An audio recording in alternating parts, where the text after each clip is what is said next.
안녕하십니까? 저는 박사과정생 이다은이고요.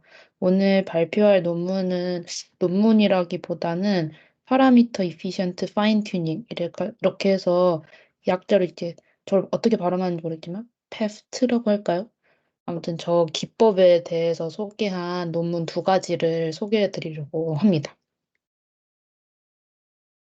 일단은 제가 이제 저희가 이제 라지 랭귀지 모델이 너무 이제 막 만연하다고 말할까요? 이제 엄청 이제 갈수록 엄청 거대해지고 있잖아요. 근데 이제 얘네를 너무 거대하다 보니까 얘네를 파인 튜닝 한다는 게 사실 쉽지가 않잖아요. 그러니까 저희 연구실에 있는 걸로도 조금 라마도 이제 저희 몇몇에서는 그거 파인 튜닝 시키기가 어려운 걸로 알고 있는데 그래서 이제 그걸 어떻게 잘 파인 튜닝 할 수 있을까 이거에 대한 걸 이제 먼저 소개해 드리려고 합니다.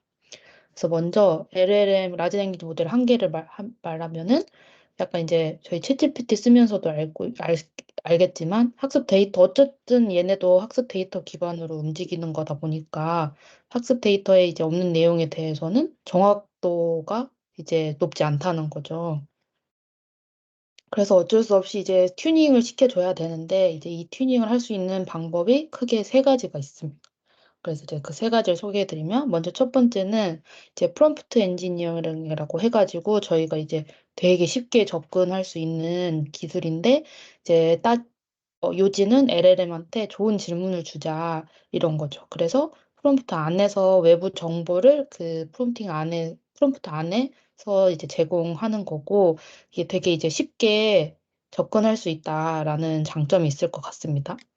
그리고 이제 그 대표적인 그 접근 방법 중 하나가 이제 체인 오브 넛인데 이제 이 그 프롬프트 안에 예를 들면 풀이 과정 자체를 제공해가지고 얘가 어떻게 풀이를 하는지 그러한 정보를 줘가지고 더 성능을 높인다. 이런 걸 예시로 들 수 있을 것 같습니다.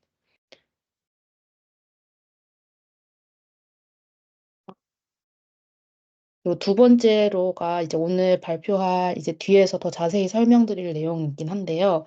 이게 이제 파라미터 이피션트 파인 튜닝이라고 해가지고 옛날에는 이제 프리픽스 튜닝 이런 걸로 이제 좀 더 익숙했던 것 같은데 어쨌든 그 기존 파라미터 LLM이 가지고 있는 파라미터는 고정하고 이제 추가적으로 뭔가 이제 더 작은 양의 어디셔널한 파라미터들만 학습해서 효율을 높이자가 될 것 같습니다. 그래서 이제 오늘 이제 발표해 드릴 그 로라가 그 예시로 있는데요. 자세한 내용은 뒤에서 더 설명드리겠습니다. 그리고 이거는 그 저저번 시간인가 미나님이 발표해 주셨던 리트리버 어그먼티드 제너레이션이 있는데 이거는 이제 그 앞에 두 개가 이제 프롬프팅도 뭔가 이제 제너럴하지 않을 수도 있고 그 정보가 너무 길어지면 또 효율적이지 않을 수 있다는 한계도 있고 그 앞에 그 튜닝 팩트 자체도 이제 어쨌든 다시 학습시켜야 되는 한계가 있단 말이에요. 그래서 이 레그 자체에서는 거기에서 조금 더 보완해가지고 이제 이 LLM이 알아서 외부 정보 잘 활용했으면 좋겠다 이런 맥락으로 나온 거고요. 이제 요거에 대한 거는 미나님이 잘 설명해 주셨으니까 이거는 넘어가도록 하겠습니다. 그래서 이제 오늘 발표해 드릴 논문은 이제 그 페프트의 가장 뭐랄까 그 혁신을 일으켰다. 맨 처음에 이제 기존까지 이 로라 그 부분을 어댑터라고 하는데 이제 어댑터 중에 조금 미진했단 말이에요. 근데 이제 로라가 나오고부터 좀 되게 급격하게 여기에 대한 분야가 이제 많이 발전했다고 합니다. 아, 죄송합니다. 어, 그래서 그 기존의 배경부터 설명을 드리자면은 LLM 자체가 저희가 이제 GPT-2에서 3로 넘어가면서 갑자기 이제 엄청 그 파라미터 수가 엄청 이렇게 급격하게 늘어나게 됐잖아요. 그래서 얘네를 이제 파인 튜닝 하려면은 그 재학습을 해야 되는데 그 너무 크다 보니까 비용이나 시간적인 측면에서 너무 이제 많이 그 리소스가 필요하다는 거죠. 그래서 얘로 GPT-3를 그 훈련시킨다고 했을 때 그 A100이 3,000에서 5,000대가 약 30일 동안 돌았다. 이런 식으로 얘기하더라고요. 그리고 막 GPT, 그 챗GPT 나왔을 때도 초반에 그 오픈 AI가 막 7천억 적자냈다고 하고, 그래서 어쨌든 이렇게 이제 튜닝하는 게 되게 어려운데, 그래서 이거를 잘 해보고자 경량화 방법들이 많이 나왔었어요. 그래서 기존에는 이제 양자화, 콘타이제이션인데, 이건 뒤에 그 큐로라 할 때 조금 더 자세히 설명드릴게요. 그래서 가지치기 프루닝, 이게 프루닝 하는 거 있고, 이제 디스틸레이션은 이제 쉽게 설명하면 선생님이 쉽게 애들한테 가르칠 때 이제 또 뭔가 정보를 잘 요약해가지고 설명하는 그런 느낌이 이제 디스틸레이션이 있고, 여기에서 이제 그 파라미터 이피션 파인 튜닝 이걸 어댑터라고 조금 그 카테고라이즈 할 수 있더라고요. 그래서 전체가 아닌 이제 일부만 바꾸자 이런 식으로 얘기할 수 있고, 그 전에도 많은 그 시도들이 있었는데 로라 등장으로 그런 조금 뭔가 혁신적인 파인튜닝이 가능해졌다 이렇게 말하는 것 같습니다. 그래서 이제 이 로라에 대해서 좀 더 자세히 설명드리려고 하는데요. 애초에 그 모델 자체적으로는 이제 접근 방법으로는 되게 간단해요. 그래서 로우 랭크 디컴포지션 이 말 자체가 큰 차원 매트릭스 그 연산을 할 때 낮은 차원으로 분해를 하자 이 말입니다. 그래서 우리가 그 보통 저희 LLM이라고 하면 트랜스포머 구조를 가지고 있잖아요. 그래서 이 트랜스포머에서 우리가 계산할 때 셀프 어텐션 계산할 때 쿼리티 밸류 그 뭐냐 D 곱하기 D 그 디멘전 매트릭스를 사용하잖아요. 근데 이제 이거 자체가 너무 크니까 이거를 되게 저차원으로 분해하면은 효율적이지 않을까 하는 게 이게 어프로치였고요. 이걸 이제 더 자세히 설명드리면은 이제 이 그림에서 위의 부분이 원래 그 기존의 LLM들이 하는 그 사용하는 구조입니다. 그래서 이제 D가 여기 앞에가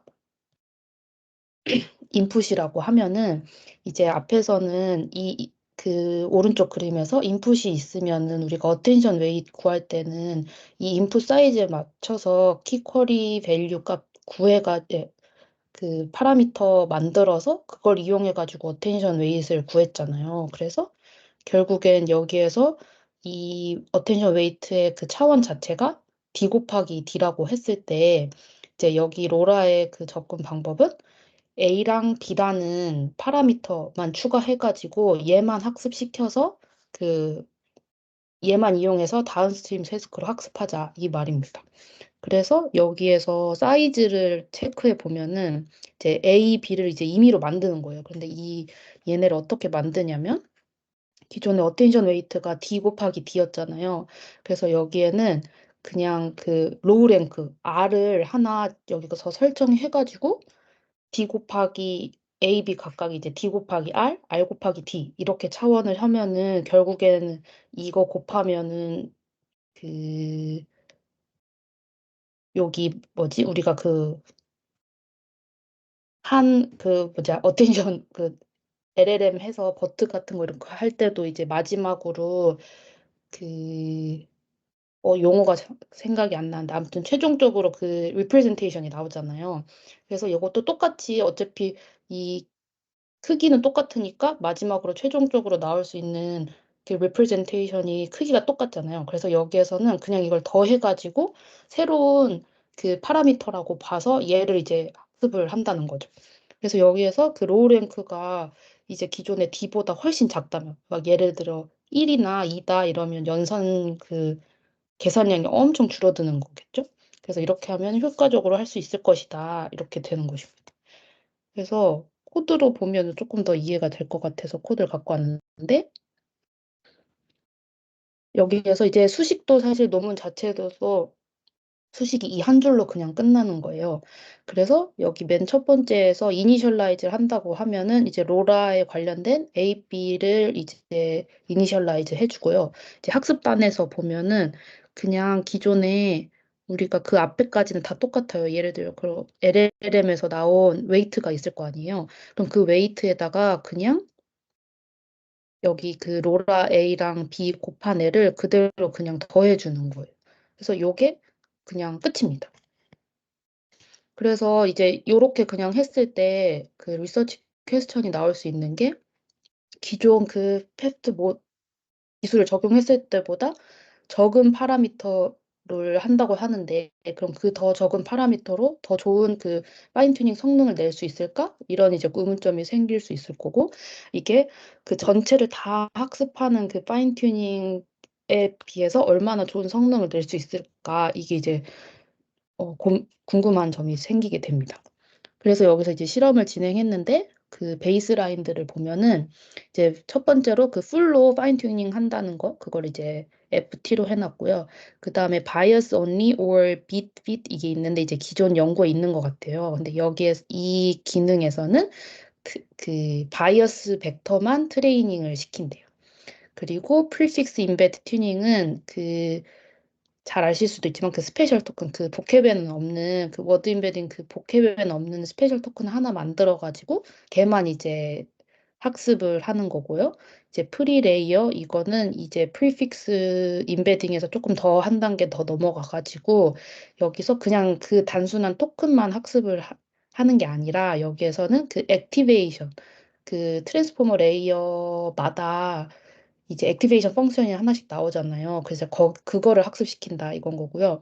이제 어댑터 튜닝은 이제 어댑터 자체 그 기존에 다른 애들 있는데 거기서 그 어떤 이제 트랜스포머 구조에서 어느 곳에 어댑터 좀 더 넣냐 약간 이런 식으로 변형을 준 베이스 라인을 구성하였습니다. 그래서 이제 결론적으로 보면은 간단하게 이제 다른 그 메소드들보다 파라미터는 더 적은데도 더 좋은 성능을 냈고요. 이제 어떤 몇몇 태스크는 파인 튜닝 그냥 풀로 파인 튜닝 한 것보다 오히려 좋았는데 그게 주로 이제 QA 같은 이제 NLU가 필요한 뭔가 이제 그거 언더스탠딩을 하고 인퍼런스를 해야 되는 그런 NLU 태스크에서 주로 좋은 성능을 냈다고 합니다. 그래가지고 이제 기존에는 이 앞에서는 이제 로베르타 애들로 학습 그 베이스로 해가지고 이제 파인 튜닝 시킨 건데 아 그럼 NLU에서 잘한다고? 그러면 GPT-2에서도 한번 해볼까 했는데 GPT-2에서도 되게 여기서 오히려 엄청 좋은 성능을 냈다는 거를 확인하였습니다. 그러면 우리가 GPT-2에서 GPT-3은 엄청 그 여기서 숫자를 보시면 116배의 파라미터가 뛴단 말이에요. 그러면 엄청 커지잖아요. 그러면 이렇게 커진 이 GPT-3에서도 잘할까를 봤을 때 이제 그 약간 이제 NLU 태스크나 이런 거에서 오히려 진짜 엄청 좋은 성능을 보이는 거를 확인할 수 있었습니다. 그래서 이제 마무리로 이 논문에 대해서 이제 마무리를 해보면은 이제 컨트리뷰션을 크게 세 가지를 여기서 얘기하고 있는데 하나는 이제 전체를 학습시키지 않아도 된다. 그래서 그 풀 파인 튜닝만큼 우리가 대략 그 전체를 이제 유추해 볼 수 있을 만큼 그 좋은 성능을 내고 학습 시간도 GPT-3로 기준으로 학습했을 때 그라디엔트를 저희가 계산하지 않아도 되잖아요. 밑에 마지막 단에 그냥 추가로 해주는 거니까. 그래서 시간도 25%나 감소했다고 합니다. 그리고 no additional inference latency라고 하는데 이제 기존의 다른 어댑터들을 보면은 트랜스포머 그 구조에서 막 중간중간에 끼워 넣는 것 같아요. 그 어댑터들을. 근데 그렇다 보니까 걔네도 이제 시퀀스로 이제 진행하다 보니까 시간이 오래 걸리기도 하고 또 인퍼런스에서 그거를 적용하려면 약간 그러니까 처음부터 걔네는 막 학습을 하거나 이제 아무튼 그런 한계가 있는데 이제 이 로라 같은 경우에는 그 이밸류에이션 파트에서 그 마지막 단에만 그 기존에 만약에 학습한 게 있다. 그러면 마지막 단에만 거기에 이제 추가로 넣어주면 되는 거잖아요. A랑 B 파라미터가 있으면, 학습된 파라미터가 있으면. 그래서 그 추가로 인퍼런스 할 때 레이턴시가 그런 게 없다라는 장점이 있고, 그랬기 때문에 이제 체크 포인트 같은 거 저장할 때도 그 메모리나 스토리지 부분에서도 엄청 효율적이다라고 말한 게 이제 만약에 100개의 그런 파인튠 모델을 저장한다고 치면은 이제 로라 같은 경우에는 그 100개의 A, B AB 파라미터 그 저장한 애들만 있으면 되잖아요. 그래서 예를 들어 이제 350기가는 모델 디플로이먼트 할 때 그 기본으로 드는 애라고 치면은 이제 풀로 파인 튜닝 한 애들로 치면은 그 350기가바이트가 100개가 있어야 되는데 이제 로라 같은 경우는 기본 그 LLM 베이스 하나만 있으면 되고 그다음에 그 AB 파라미터를 저장한 그 체크 포인트 여기에선 35메가바이트라고 했는데 그거 100개만 있으면 된다. 그래서 엄청 효율적으로 사이즈를 줄일 수 있다. 이렇게 말하였습니다. 그래도 이제 얘한테도 리미테이션이 있는데 리미테이션은 그 태스크별로 그러니까 막 태스크를 다 합쳐가지고 학습하면 좋겠는데 이 하나로 이제 퉁 쳐지면 좋겠는데 그러진 못하고 태스크별로 서로 다른 A, B 그 로라 파라미터를 구성해야 된다. 그래서 학습할 때 하나의 배치 안에 여러 태스크는 혼용할 수 없다라는 게 한계점이 있었습니다. 그래서 그 다음에 이제 요거를 이제 원래는 Q 로라를 말씀드리려고 했는데 이거를 말씀드리려면 저 로라를 무조건 설명을 드려야 돼가지고 이렇게 이제 하게 되었고요. 이제 본격적으로 Q 로라라고 말씀드리고 싶은데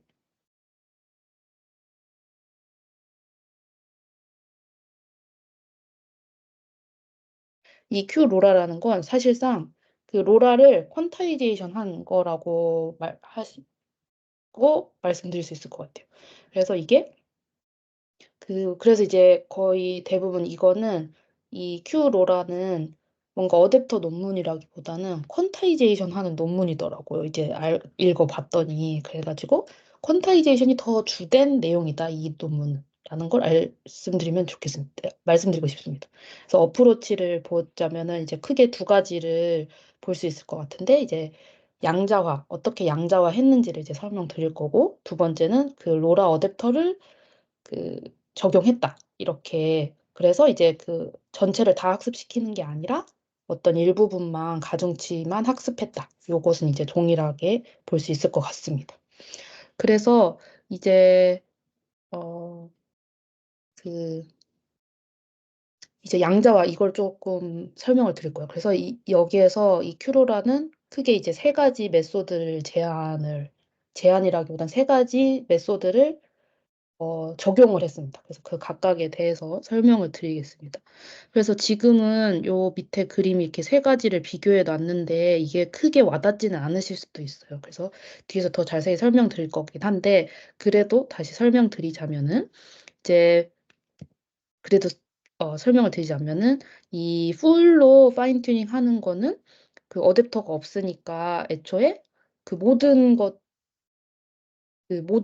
거를 다 이제 다시 학습하는 그 그라디언트들을 업데이트 해야겠죠? 근데 이제 로라 같은 경우에는 기존은 그대로 있고 이제 약간의 조금 그 일부분만 뭔가 이제 부가적인 거 어디셔널한 거를 더 추가해가지고 학습하는 거고 제 큐 로라 같은 경우는 이 로라를 기반으로 하고 있지만 여기 그림에서 보시다시피 여기 베이스 모델 있죠. 이 베이스 모델 부분을 양자화해서 그 시킨 거라고 할 수 있습니다. 그래서 요거를 구체적으로 말씀드리겠습니다.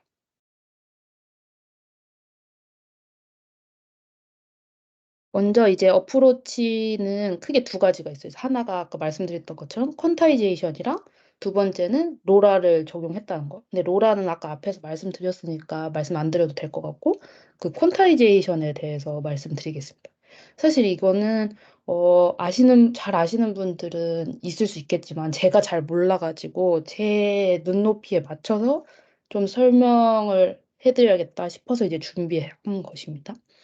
일단은 여기에서 이 논문에서 적용한 거는 블락와이즈 K빗 퀀타이제이션이라고 하는 건데 이거에 설명드리기에 앞서서 어떻게 퀀타이제이션이 이루어지는지를 설명드려야 될 것 같아요.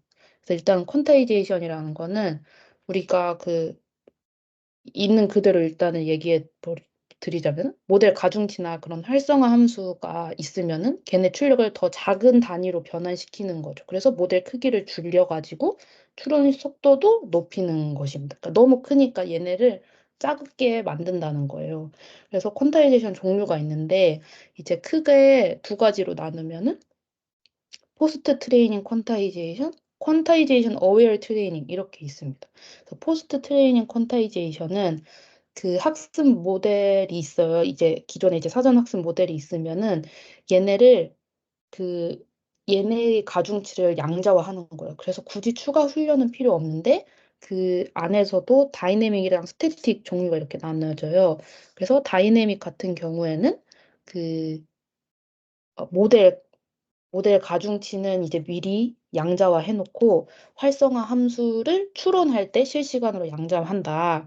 이게 이제 다이내믹 퀀타이제이션이고 스태틱이 이제 기본적으로 우리가 생각하는 건데 그 모델 가중치랑 활성화를 그 기존 사전에 양자화 그냥 다 애초에 불러올 때부터 양자화한 애들을 가져오는 거죠. 그래서 이제 이것도 뭐 한계가 있는데 이제 사전 학습 모델 사용할 때 그 퀀타이제이션을 하다 보니까 애초에 오리지널 애를 좀 그 원래 이제 100만큼 있는 애를 한 뭐 50, 80 이렇게 가져온다는 느낌인 거잖아요. 그래서 어쩔 수 없이 로스가 이제 생길 수밖에 없는 거고 이제 퀀타이제이션 어웨어 트레이닝은 여기에서 뭐 크게 다루는 건 아닌데 어, 여기 이게 조금 이제 큐로라랑 비슷할 큐로라가 어떻게 보면 적용되는 것도 있는데 아무튼 이거는 이제 모델 학습 시에 약간 이제 페이크로 우리가 어떤 거 양자화 할 거야 이거를 미리 얘한테 이제 알려주는 거예요. 그래서 미리 양자화 됐을 때의 그 상태까지 학습한다 이런 느낌인 거예요. 그래서 여기서 페이크 퀀타이제이션이라고 하는데 그 퀀타이제이션, 디퀀타이제이션 그러니까 줄였다가 늘렸다가 이거를 반복하는 그 시뮬레이션을 돌리면서 그 퀀타이제이션 로스가 생기지 않도록 미리 인지한다 이렇게인데 이제 요거의 단점은 성능 저하는 최소화할 수 있지만 완전 처음부터 재학습해야 되니까 엄청 되게 번거로운 일이겠죠. 그래서 요런 종류가 있는데요. 이 퀀타이제이션 그래서 어떻게 하냐? 이거는 약간 이 그림을 이제 쉽게 생각하면은 요거 약간 음성 우리 스터디 ASR 스터디 하는 분들에게 조금 익숙한 그림일 수도 있는데 우리가 이제 요렇게 이제 신호가 있으면은 이 전체 달을 저장하면 너무 좋겠지만 용량에 제한이 있을 수 있잖아요. 근데 이제 그러면은 그러니까 그럼 최대한 약간 여기에서 그림에서처럼 이 구간에서 뭐 요게 제일 나으니까 요거 하나. 그러니까 대표적인 거 하나하나씩 뽑아가지고 제일 비슷하게 뭔가 줄여가지고 저장할 수 있다. 약간 요런 느낌을 퀀타이제이션이라고 우리가 말할 수 있어요. 그래서 요거를 조금 더 수식적으로 말씀을 드리면은 여기에서는 예시로 그 32비트 그 실수를 8비트 정수로 바꾸는 그 퀀타이제이션 예시식이거든요. 그래서 퀀타이제이션이 아까 뭔가 말씀드린 것처럼 작은 조각으로 나눠라 요런 느낌으로 설명할 수 있다면은 이런 컨티뉴어스한 그런 인풋을 약간 이렇게 중간중간 조각으로 나누면서 디스크릿하게 연속되는 이제 함수 디스크릿하게 숫자로 이제 바꿔가지고 저장을 하는 거죠. 근데 여기에서 중요한 게 퀀타이제이션 컨스턴트거든요. 이게 뒤에서도 이제 계속 나와요. 이게 양자와 상수라고 하는데 우리가 이 작은 조각을 나눌 때 얼마나 작게 나눌까, 어떻게 간격을 나눌까, 이거를 정해주는 게 퀀테이션 컨스턴트라고 할 수 있어요. 그래서 이걸 이 상수 기준으로 퀀타이제이션 한다는 말은 그 숫자만 있으면 다시 복원, 디퀀타이제이션도 할 수 있다는 거잖아요. 그래서 얘가 되게 중요한 건데, 그 밑에 수식에서 조금 예시를 들면은, 이게 이게 다 이렇게 한다는 건 아니고 이게 대표적인 예시예요.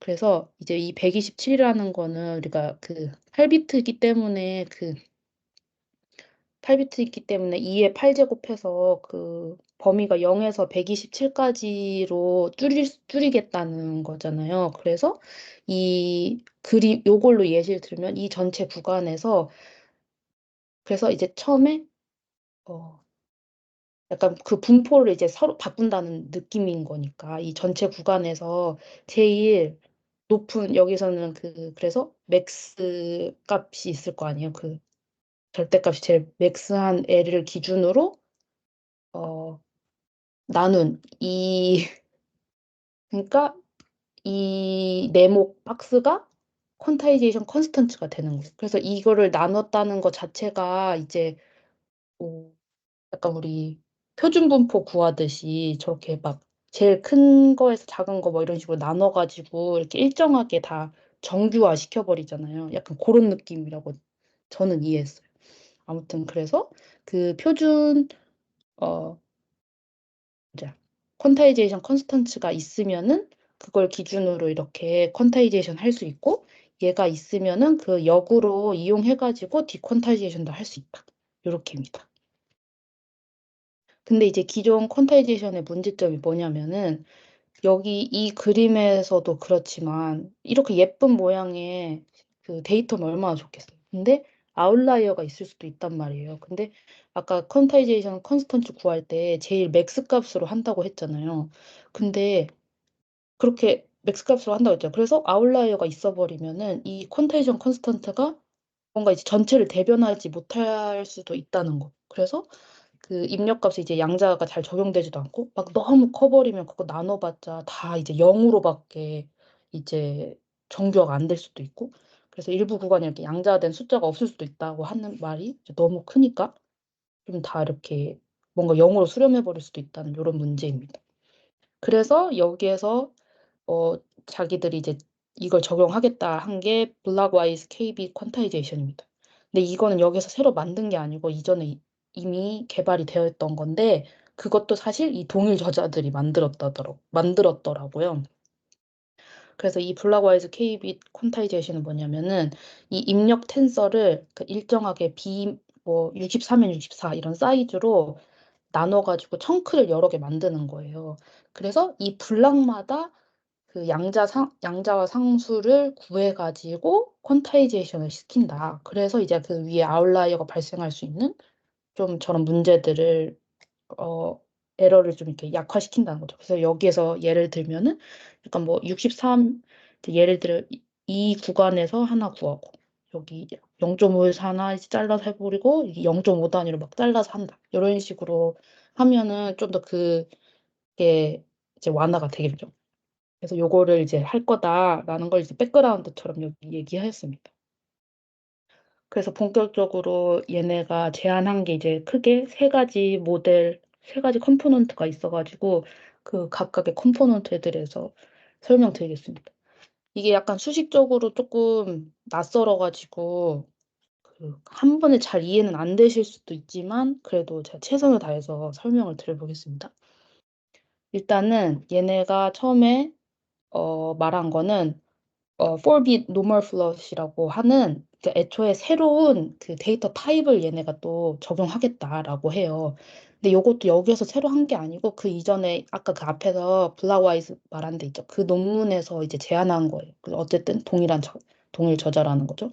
그래서 보통 우리가 이제 LLM 허깅 페이스에서 불러오신 분들은 뭐 그 한 번씩 봐셨을 수도 있는데 이제 몇 비트로 이제 불러올 거냐 이런 거 우리가 퀀타이제이션 하는 파라미터들이 있단 말이에요.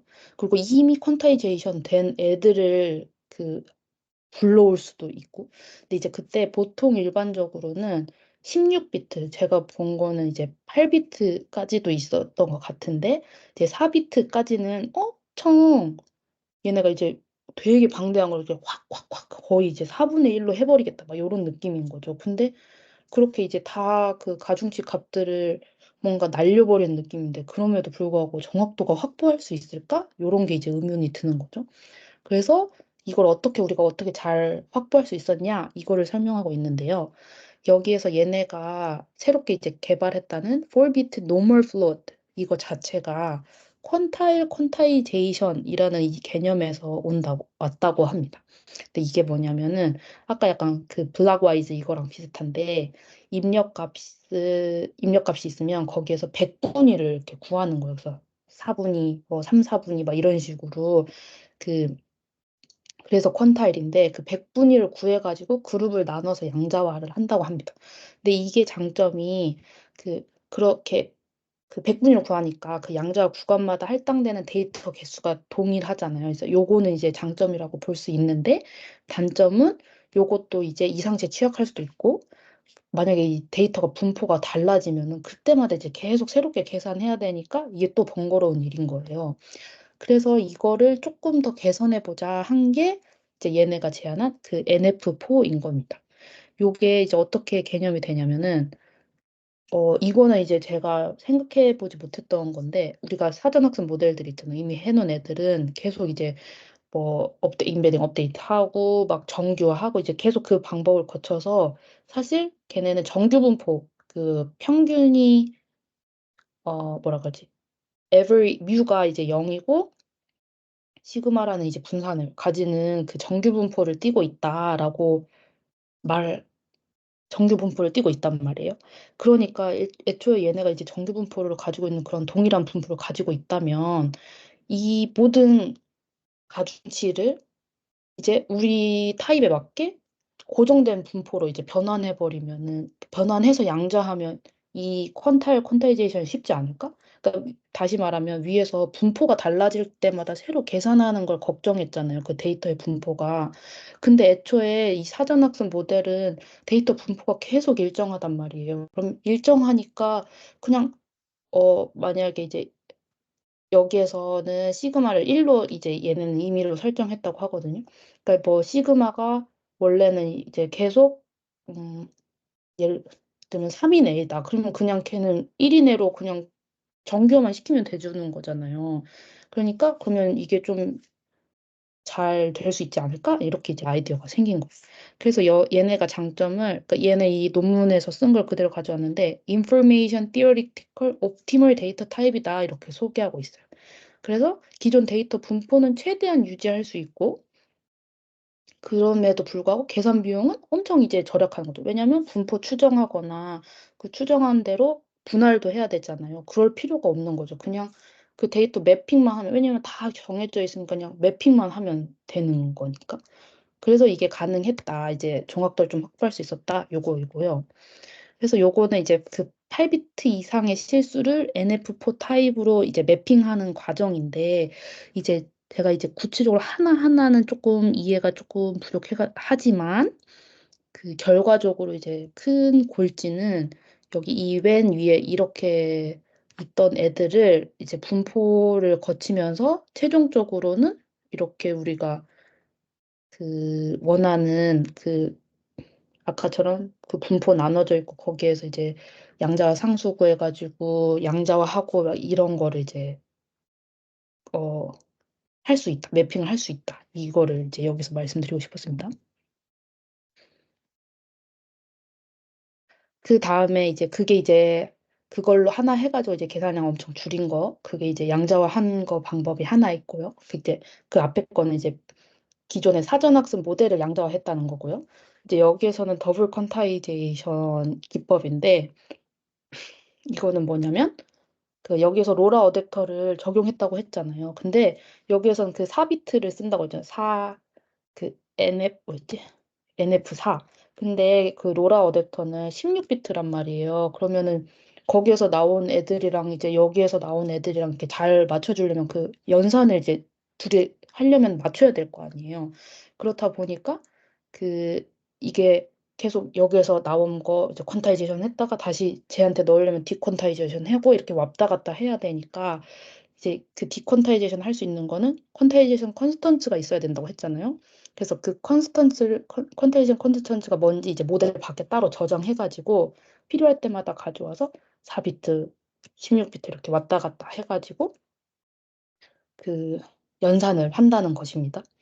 근데 여기에서도 어차피 앞에서 말했던 거랑 똑같아요. 그래가지고 그 아무리 그 4비트 이렇게 엄청 줄였다고 해도 모델 크기가 너무 크면은 그 퀀타이제이션 컨스턴츠가 그 맥스 값에서 오는 건데 아무리 줄여도 이게 엄청 커질 수 있단 말이에요. 그래서 아까 그 똑같이 이제 그 기존 연구 그 퀀타이제이션 한계처럼 이게 양자가 제대로 안 될 수 있는 거죠. 그래서 여기에서 아까 말한 그 KB 블락와이즈 퀀타이제이션을 쓴다고 하는 겁니다.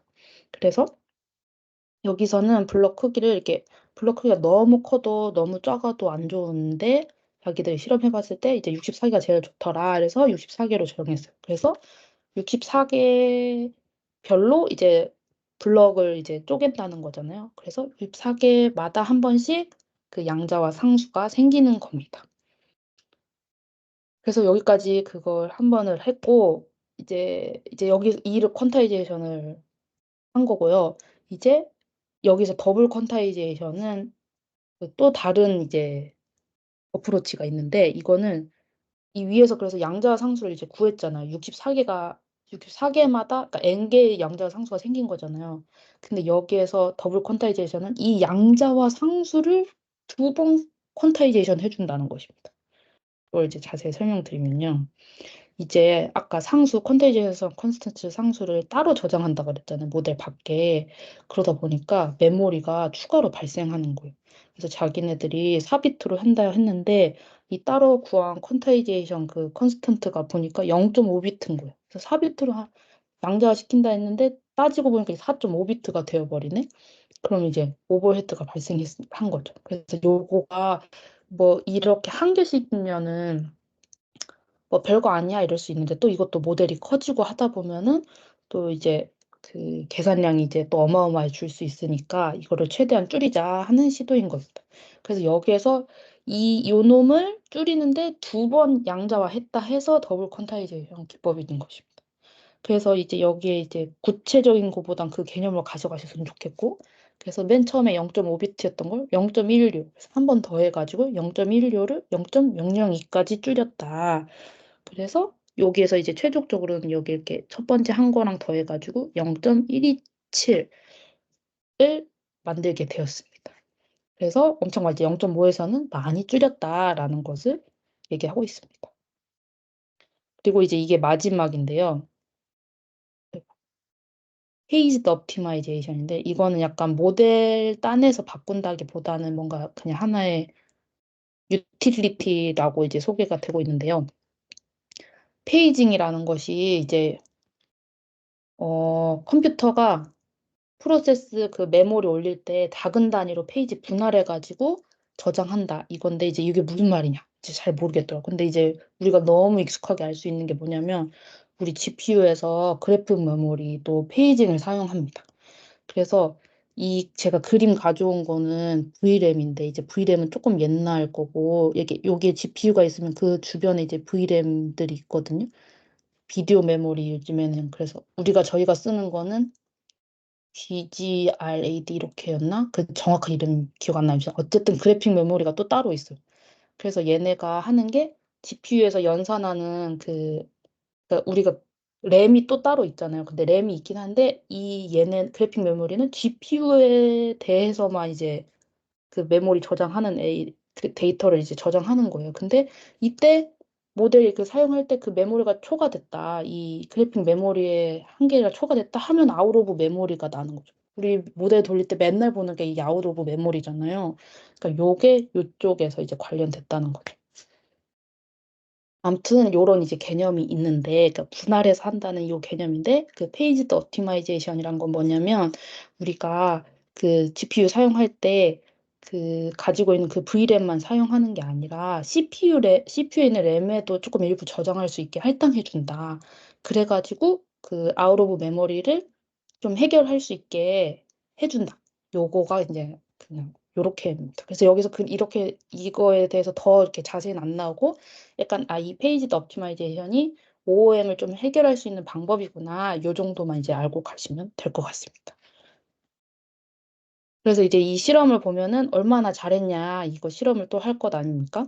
그래서 이제 첫 번째로는 여기에서 그 기존의 로라가 얘네가 더 잘할 수 있었다. 이걸 얘기하고 있는데, 그 말이 뭐냐면은 기존의 로라는 그 마지막 단에서만 그 로라 어댑터 적용했었잖아요. 근데 여기에서 자기네들이 해보니까 약간 피드 포워드, 그러니까 어텐션 단에서 했다고 하니까 이 세 번째가 조금 원래 로라라고 할 수 있을 것 같은데, 그 피드포워드 여기 어텐션 땀 말고 피드포워드에도 하고 막 곳곳에도 하니까 성능이 더 올라가더라. 얘네 더 잘할 수 있었다. 이렇게 얘기하더라고요.